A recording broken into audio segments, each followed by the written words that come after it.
आज हम करेंगे 12.2 एक्सरसाइज का क्वेश्चन नंबर 5। तो देखिए इसमें क्या इन्होंने दे रखा है। ये कह रहे हैं कि एक सेंटर है जिसका रेडियस 21 सेंटीमीटर है और ये 60 डिग्री का एंगल बन रहा है सेंटर पे। सर्कल के सेंटर पे जो है 60 डिग्री का एंगल बन रहा है। आपने निकालना है इसमें लेंथ ऑफ द आर्क, ठीक है। सेकेंड नंबर पे area of the sector form by the arc. Third one is area of the segment form by the corresponding chord, ठीक है। देखो इसको हम करेंगे। ये हमने किया। ये है आपके पास सर्कल जिसका रेडियस 21 सेंटीमीटर ले लिया हमने। ओ सेंटर आ गया सर्कल का और ये एंगल 60 डिग्री सेंटर पे बन रहा है, ठीक है। नंबर 1 पे आपने जो निकालना था लेंथ ऑफ द आर्क, तो लेंथ ऑफ आर्क क्या होगी आपके पास, ये जो ABC ये आ गई ना, ये आपके पास आर्क है, इसकी आपने लेंथ निकालनी है। क्लियर कि जो ये वाला जो एंगल बन रहा है ना सेंटर पे, ये रेडियस है और ये इसकी फिर आर्क आ गई, इसकी आपने लेंथ निकालनी है। तो लेंथ निकालने का फॉर्मूला है theta upon 360 into 2 pi r. 2 pi r आ गया ना पूरा आपके पास सरकमफ्रेंस।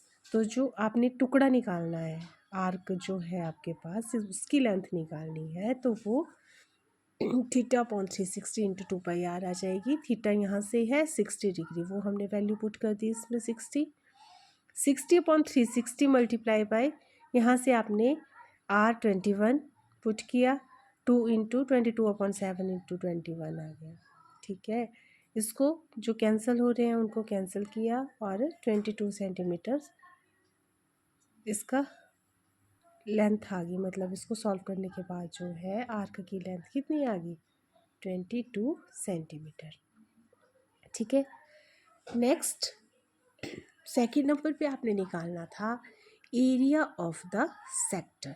तो देखो एरिया ऑफ सेक्टर क्या है, एरिया ऑफ सेक्टर मतलब कि जो ये बात कर रहा है सिर्फ इसी पोर्शन की, है ना। तो इसमें देखो सेक्टर आ गया आपके पास, ये पूरा ये आपके पास आ गया सेक्टर, यहाँ से यहाँ तक सारा। इसका एरिया आपने पहले भी बहुत से क्वेश्चन किए हैं। एरिया ऑफ सेक्टर कैसे निकलता है, theta upon 360 multiply by πr²। Theta आपके पास 60 है और आर जो है 21 दे रखा है, बस वो वैल्यू पुट की और इसको सॉल्व करने के बाद 231 सेंटीमीटर स्क्वायर जो है एरिया आ गया सेक्टर का। क्लियर। अब बोल रहा है ये थर्ड नंबर पे to find the area of the segment formed by corresponding chord. ये बोल रहा है ये जो कॉर्ड है ना, ये वाली कॉर्ड, ये जो सेगमेंट है, फिर ये जो कॉर्ड है ना, इस सेगमेंट को जो ये बना रही है इसका एरिया निकालो। इस वाले पोर्शन का एरिया निकालना अपने। सेगमेंट क्या हुआ, जो ये कॉर्ड और ये वाले आर्क के बीच में जो पोर्शन आ गया, ये आ गया आपके पास सेगमेंट। अब इसको निकालने के लिए आपने देखो पहले जो पूरे सेक्टर का एरिया निकाला वो माइनस कर देंगे आप एरिया ऑफ ट्राइंगल, ठीक है। बस ये दोनों जब आपने माइनस कर देने हैं तो यहाँ से आपके पास आ जाएगा सेगमेंट का एरिया। बस ये हमने लिख लिया, area of segment is equal to area of sector minus area of triangle OAC।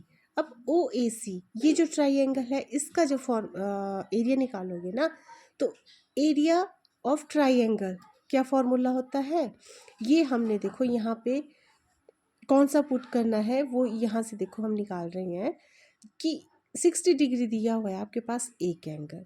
अब देखो ये 21 रेडियस है, इधर को भी तो रेडियस ही है ना, और ये भी 21 सेंटीमीटर आ गया। अगर आपके पास ये भी 21 है, ये भी 21 है, तो इसका मतलब ये जो आपके पास ट्राइंगल आ गई, टू साइड्स जो है उसकी आ गई इक्वल, 21 सेंटीमीटर और 21 सेंटीमीटर।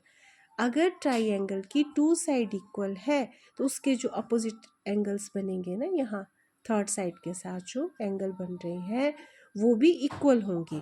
तो इक्वल होंगे लेकिन हमें नहीं पता कि ये कितने डिग्री के हैं, तो हम इसको मान लेंगे एक्स एक्स, दोनों को एक्स एक्स मान लिया हमने। अब देखो, एक ट्राइंगल में 3 एंगल्स होते हैं और तीनों एंगल्स का जो सम है वो होता है 180। तो एक 60 है, ये एक्स है, ये एक्स है, तीनों को प्लस कर दिया हमने, वो आ गया 180 के बराबर। 180 के बराबर आ गया ना। और यहाँ से देखो 2x आ जाएगा, फिर 180 माइनस 60 दैट इज़ 120, और x की वैल्यू आ गई यहाँ से 120 का हाफ दैट इज़ 60 डिग्री। मतलब कि ये जो x है ना, ये वाला भी 60 डिग्री आ गया और ये भी 60 डिग्री आ गया। सारे एंगल्स आ गए इसके सेम। तो इसका मतलब ये जो ट्राइंगल है ये है equilateral triangle. All sides are equal, all angles are equal, therefore the area of this triangle OAC वो क्या आ जाएगा, √3/4 मल्टीप्लाई बाय क्या होता है भाई, ये r² है, 21 इंटू 21, या साइड का स्क्वायर, मतलब समझ गए ना। ये फॉर्मूला होता है √3/4 इंटू साइड स्क्वायर। तो ये आ गया आपके पास, इसको सॉल्व करने के बाद 441√3/4 सेंटीमीटर स्क्वायर, क्या एरिया ऑफ ट्राइंगल। अब जब आपने एरिया ऑफ सेगमेंट निकालना है, ये वैल्यू इक्वेशन फर्स्ट में पुट कर देनी है आपने एरिया ऑफ ट्राइंगल की, और ये सेक्टर की हमने जो, तो बस ये वैल्यू हमने पुट करी जब फर्स्ट इक्वेशन में, ये आ गया हमारे पास area of segment is equal to 231 minus 441/4 centimetre square. ठीक है ना। ये वैल्यू कौन से पुट की आपने, एरिया ऑफ सेक्टर यहाँ से, और एरिया ऑफ ट्राइंगल जो अभी निकाला आपने ये वाला। क्लियर।